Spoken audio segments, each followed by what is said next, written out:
Hi, my name is Dr. Maurice Terrere. I'm a Bundjalung Ngulnpa woman from northern New South Wales, Australia. I'm here with my colleagues, Donna Baines, and also workers and management from Weave. We recorded this video as a part of our Emancipatory Knowledges project and are very grateful to our colleagues at Weave for their participation.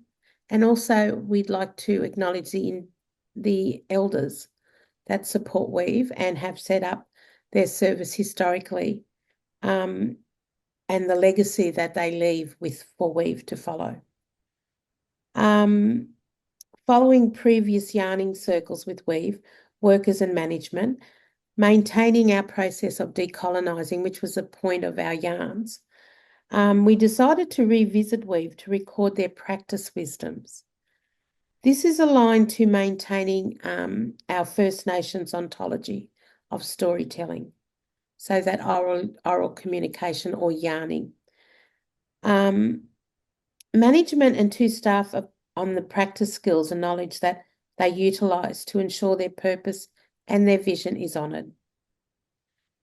We've maintained their services by ensuring the voices of their service users are heard.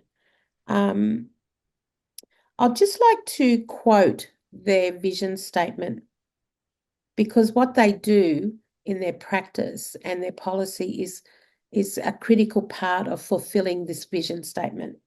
So, and I quote, "Weave Youth and Community Service is a place-based, community-led organisation based on Gadigal and Bidjigal lands in Sydney. Embedded in its local communities, Weave is a powerful agent for transformative changes." Some historical background about how Weave was set up. Weave's origins date back to 1976, when a group of local Aboriginal women from the Redfern and Waterloo communities advocated for services, activities and support for local young people. Weave are grateful to those strong, passionate women.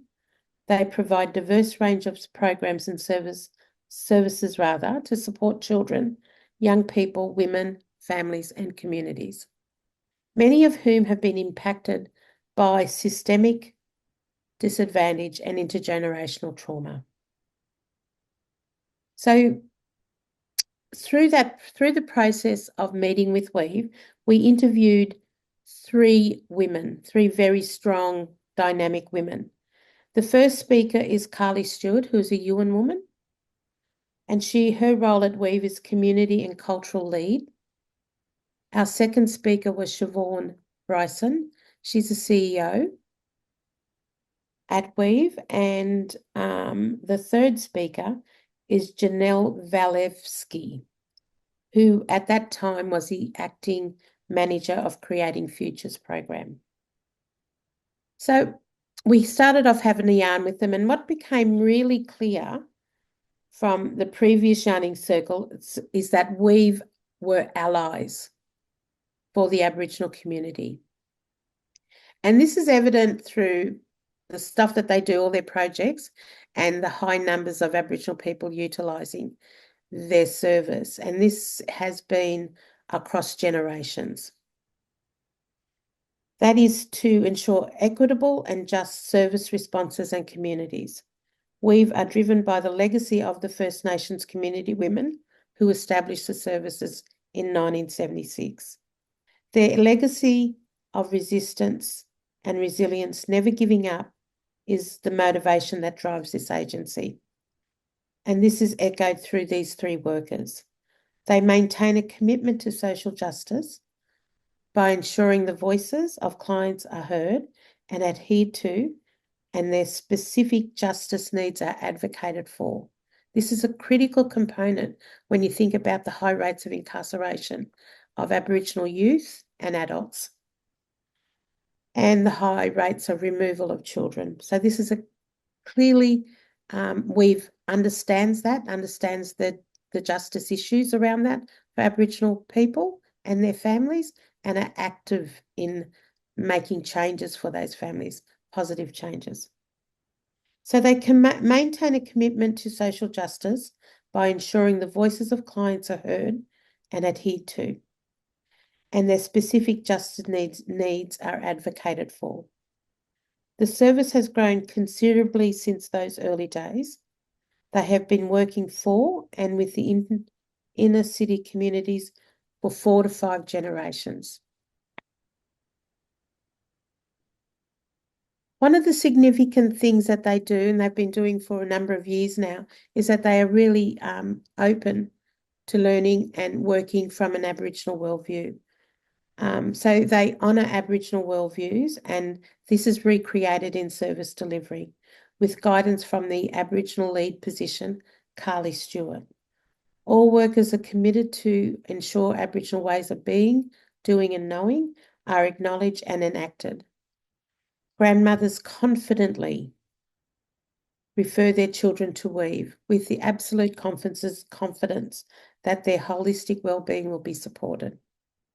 This is more than likely a very good reference to how well weave works with families when grandmothers refer children to a service. Weave have excellent understanding of the needs of First Nations people, and this is evidence in their service delivery. The scope of services is broad, and their approach is meaningful and purposeful across each and every one of their program areas. Purposeful to make a difference.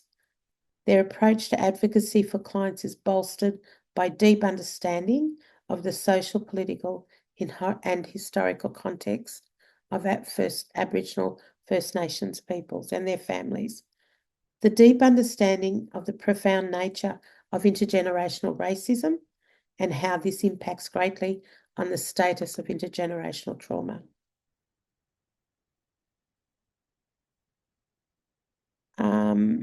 As mentioned previously, the broad scope of services encompasses youth justice, Koori Kids mentoring, a driving school, school tutoring, Speak Out dual diagnosis, which is a social emotional wellbeing service or mental health, Aboriginal cultural engagement, Weave Cool Kids program, and Weave Women and Children's program, which is a focus on domestic violence.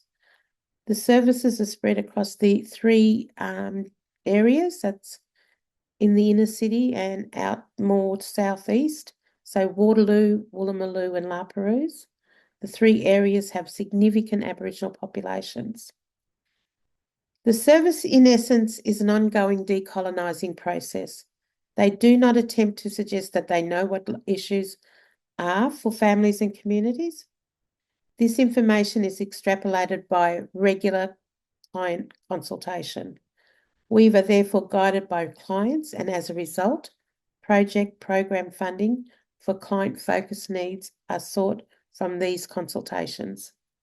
We are empowered and resourced to not be guided by funding. In fact, they influence funding and acquire as per the needs of their target groups. The effort and commitment Weave makes to each child and their family is second to none. This is evident with the rapport and trust that is established with children, young people and their families. The following quote from a family member indicates this as well, and I quote, "Weave is like a second mother to my children. It's like a second family." That's from a Weave client, unquote. That's a really good indication. You just, as a parent or a grandparent, you just need to feel safe that your kids are going to be looked after, or your children and young people are going to be looked after. And the generations in those areas see the absolute benefits of Weave, and that tells us a whole nother story. Thank you. Go ahead, Carly. Tell us about Weave. So the prompt is, what makes Weave deadly?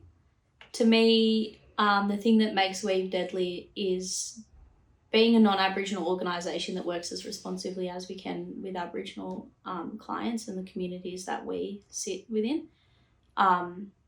That's here in Redfern, Waterloo, down in Woolloomooloo and out in Lapa. So 4 sites across 3 very prominent, very strong, very unique Aboriginal communities here in Sydney. And being a non-Aboriginal organisation that has existed for such a long time, 46 years, 48 years, in those communities and walking alongside communities and having 73% of our clients identify as Aboriginal or Torres Strait Islander, I think speaks volumes. Is very special to be able to do that as a non-Aboriginal organisation in these communities that are quite staunch and, like I said, very unique, very strong culturally. So I think to be able to do that is a feat. I also think the way that we operate as an organisation, the way that we go about recruitment and making sure that we hire the right people with the right skill sets to be able to come and do the work that needs to be done to work appropriately and responsively culturally with our clients is something that makes us deadly. I think the wide array of programs that we have is something that makes us deadly. When we talk about doing things in a way that's culturally responsive, that means being able to have wraparound care for people. So, and understanding that starts at different stages of people's lives. So we've got our Cool Kids program that works with, children that are in primary school all the way through until they start high school, and some of them stay on in high school as switch leaders. And then we have, our Youth Advocates program. We've got our Speak Out program, Creating Futures. The people that are in different life stages and experiencing different kind of challenges in their lives. We have quite a wide array of programs. I think something that makes us deadly is being able to be responsive and knowing that I would say that we have something that works for mostly anybody. And when we don't, we have those partnerships in community to make sure we're able to give care, continuity of care outside of our organisation.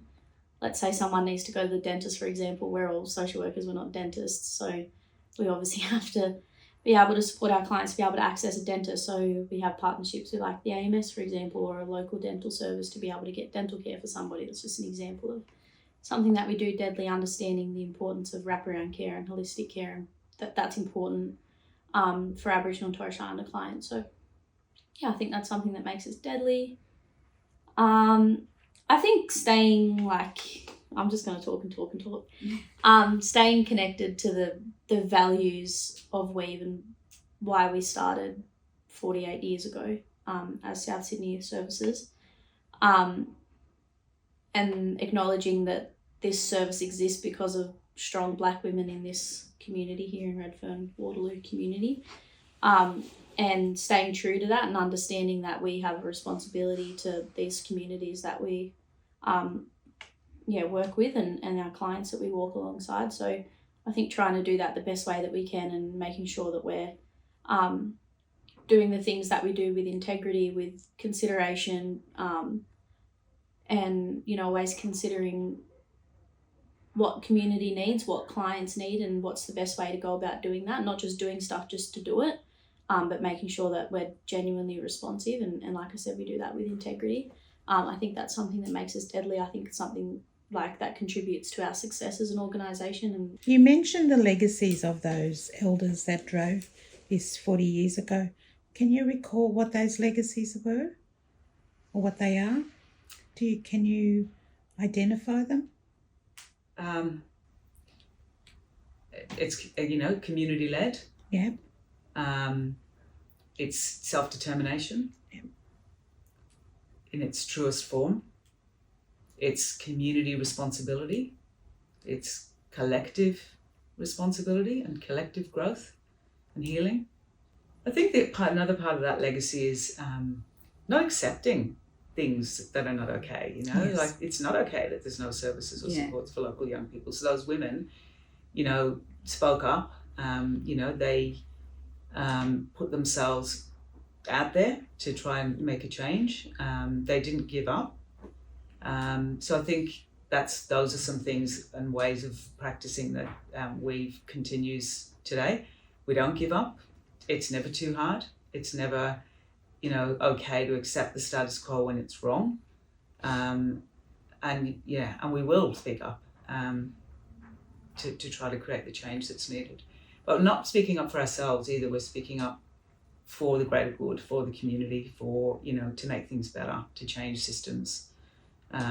to clear pathways, remove obstacles for people. So like at Weave, I feel like we don't kind of, what Janelle was talking about, someone, you know, we can't help, or, you know, I think a lot of the time it's easier to think, well, what are the reasons why we can't do that and why we can't help? And that's the end of that, rather than thinking, how can we find a way together to make this happen? Which is a very different approach. And I do feel like that's the approach that everyone at Weave takes. And then back to that discussion that Kylie was having about getting the right people. It isn't just the right skills and the right training and the right theoretical frameworks that we need to be able to, our people at Weave are, you know, the tools of our trade, right? So they're the most important thing. And relationships is how change and how impact happens through relationship. So it's critical to get the right people. And that means not just the right skills, but the right values, the right approach, the right ability to be humble and to not know, and the right willingness to learn and learn new ways and different ways, and to listen really deeply and to listen actively. So sometimes it's not actually about the academic, you know, background or, you know, the textbook, you know, boxes ticked. It's actually about, sometimes people just get it. And I know that, you know, it's not, when you break down the getting it, it's all those things I just mentioned. So those things are often more important than the academic background or, you know, the textbook box ticking. It's actually, you can tell someone's a right fit and someone's going to be able to actually do that long-term, consistent, relationship building, listening, responsive work that's needed. It's kind of more than a job, really. Yeah.